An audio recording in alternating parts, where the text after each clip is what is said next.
आता बातमी जरांगेंसंदर्भातली आहे। मनोज जरांगेंनी पुन्हा एकदा फडणवीसांवर गंभीर आरोप केलाय। माझी हत्या करण्याचा फडणवीस यांचा डाव असल्याचा आरोप जरांगेंनी केलाय।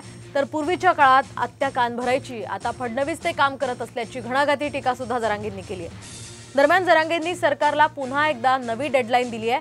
9 तारखेपर्यंत आता सगळे सोयऱ्यांच्या कायद्याची अंमलबजावणी करा, अन्यथा गाठ मराठ्यांशी असेल, असा थेट इशारा जरांगेंनी सरकारला दिलाय। दरम्यान जरांगे पाटलांना प्रसिद्धीची नशा चढल्याची टीका यावर छगन भुजबळांनी केली आहे। देवेंद्र फडणवीस साहेबांनी दुसरा एक असा डाव रचलाय, तसा दिसतोय अंदाज की त्यांच्या कार्यकर्त्याकडून माझ्यावर हल्ला घडून आणण्याची तयारी। ह्यो प्रयोग त्यांना बहुतेक संभाजीनगरलाच करायचा होता। महिलाच्या आडून लपून मग काय करायचं तर याच्यावरती हल्ला घडून आणा एखादा भाजप कार्यकर्ते। चाललोय मी आजपासून बाहेर।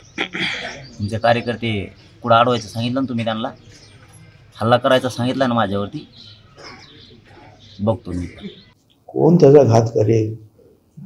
काय तुम्ही त्याला घेऊन बसला? तो एका क्षणाला हॉस्पिटलमध्ये असतो, परत तिकडे अंतर्वाली सराटीला धावतो, परत म्हणतो मी हे करेन, परत म्हणतो माझ्या छातीत कळ, परत चालला हॉस्पिटल।